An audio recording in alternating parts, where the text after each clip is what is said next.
Hello. Thank you for attending this presentation of our Texas COVID-19 vulnerability analysis. Let's get started. Our incredible team consists of myself, Jada, Yvonne, Brandi, and Wenliang. Each of us pulled from our domain knowledge to contribute to a unique point of view for this project. That being said, this analysis is not intended for publication in a medical journal, however, it is intended to inspire further research. Although my personal background is in public health and epidemiology, as a team we worked very hard to ensure all of the methodologies we used are consistent with data science and statistical guidelines. Our findings are based solely on data collected until June 25th, and using that data, we performed a myriad of statistical tests. Today we'll present to you our most relevant results. So here's our agenda. I'll start us off with an executive summary and a peek at the data. Next up, Wenliang will talk through some of the social vulnerabilities we discovered. After that, Brandi will show a timeline analysis of how COVID data relates to Texas state ordinances. Finally, Yvonne will show some of the possible indicators of infection in small counties and then present our conclusions. So we combine data from previously unlinked state and federal sources to study the interactions between social factors and COVID-19. We ended up, after under 2 weeks of analysis, finding that there are relationships between COVID-19 and minority status, state ordinances, population size, and proximity to either meatpacking plants or transportation routes. Those relationships revealed vulnerabilities in counties that have a higher infection percent and are less obvious in counties that simply have a high number of cases, and we'll discuss why that's important in a bit. So now let's take a look at the data. We compiled about 30 plus files from the CDC, the USDA, the Texas State Department of Health and Human Services, and we used Google Maps and the USPS to link them all together. Our data wrangling process consists of 4 steps, starting with compiling all of that data into one place, then using Python to clean and prepare it by filling in null values, updating data types, removing anything not pertinent to our analysis, and calculating new fields. Then using pandas, we converted all of those files into data frames and merged them together using FIPS, which is a uniquely identifiable county code. Finally, our data frame consisted of 254 rows, that's 1 row for each county in Texas, and 102 columns. Those are all the social factors we wanted to explore. Next up is Wenliang, who will talk us through some of the social vulnerabilities we discovered as a result of statistical testing. Thanks, Jada. So during our hypothesis testing stage, we tried all kinds of hypothesis testing to examine relationships between features such as senior citizenship, unemployment rate, minority status, and the county's infection percent. And the county's infection percent is calculated by reported case numbers divided by the total population in a county. We found that the most statistically significant relationship exists between social vulnerability index score of minority status and the county's infection percent. For the minority SVR score, it's defined the higher the score, the more vulnerable the minority group is. From this chart, especially from the lined green line, we can see minority SVR score is linearly and positively correlated with infection percent, which indicates the higher the minority SVR score, the higher the infection percent, although such kind of linear relationship is not super strong.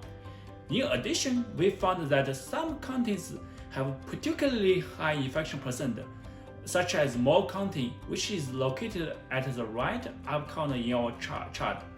Interestingly, Moore County's minority SVR score is also super high. It's about 0.9, which means it's pretty vulnerable in terms of minority status. Based on those findings through hypothesis testing, we can draw a conclusion that minority groups are facing high risk to be infected during the pandemic. With being said that, I'm going to pass my time to Brandi for further exploration. Thanks, Wenliang. Now let's look at how executive orders and national holidays have had an effect on the number of cases reported in Texas. In this first slide, we are looking at the number of cases reported each week in the month of March. We notice at the beginning of the month we have very few cases, but by the end of March, we pass the 4,000 mark. In the middle of March is when the first executive order was passed, but it only warns people to practice good hygiene and reduce the number of public gatherings, so it doesn't really have an obvious effect on the number of cases at this point in time. Now let's move to the month of April. In the beginning of April, Executive Order 14 went into effect, which required all non-essential businesses to close, reduce the capacity of essential businesses, and asked as many workplaces to implement work-from-home protocols when possible, in addition to other requirements. Local and state governments were consistent in their messaging at first, warning people of the risk of being out in public and asking people to stay home when possible. These actions are accompanied by a drop in cases for the first half of the month. In the middle of April, we have the Easter holiday, which we have shown as a week due to the average 5-day lag between exposure and symptoms. The reported number of cases drops during this time. However, we notice at the end of April, cases again begin to rise. This is when we begin to receive conflicting messages from local and state governments, and people begin to agitate to reopening the economy. In the month of May, Texas begins phase 1 of reopening. This is accompanied by another increase in cases. At the end of April, we have just below 8,000, but by Mother's Day, we have just over 9,000 new cases in 1 week. We have less new cases in the week following Mother's Day, but cases again begin to rise the following week. This rise in cases coincides with phase 2 of reopening the economy. During the week following the Memorial Day holiday, Texas gains more than 11,000 new cases. This increase in cases occurs at the same time as major protests swept large cities and when many non-essential businesses resumed operations. Now let's move on to the month of June, when Texas moved into phase 3 of reopening the economy. Even though our data set only has data until the 25th of June, during this month the number of cases doubles from 12,000 to just over 24,000. So now Yvonne will discuss some of the factors unique to individual counties that have impacted these case numbers. Thanks, Brandi. First up, I am going to walk you through the proportion of cases per county. Here, we have a quick view of the state as a whole.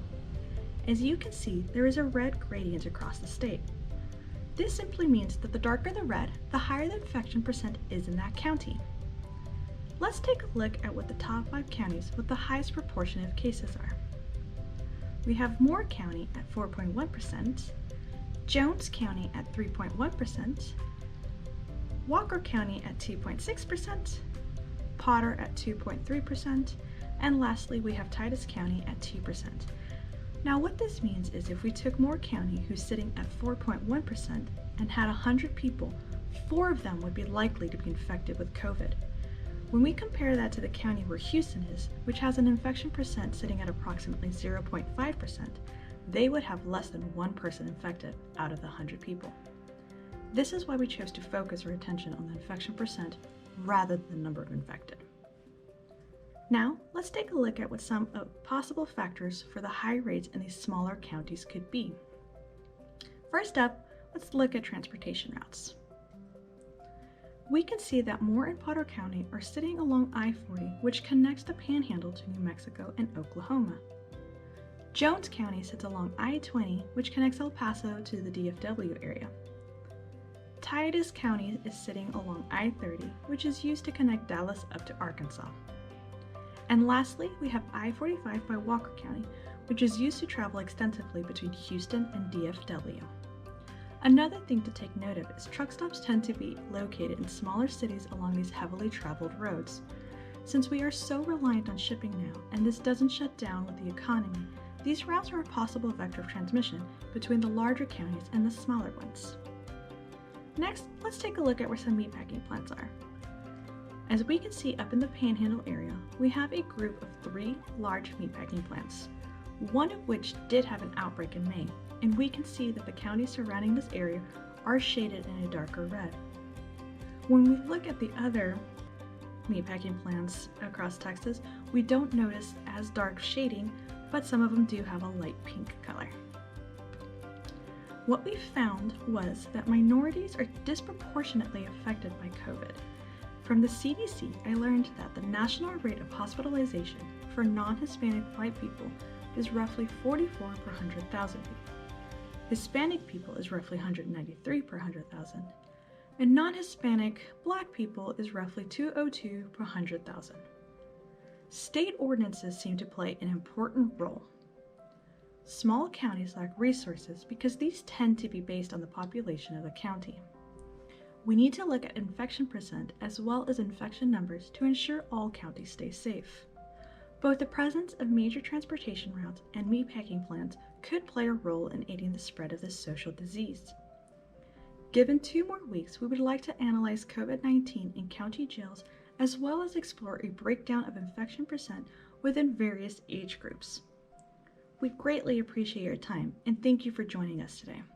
Please visit our website, thesocialrecord.com, where you can find an interactive dashboard that will provide you with further insights on all the counties of Texas. Stay informed, stay safe, everyone. Thank you.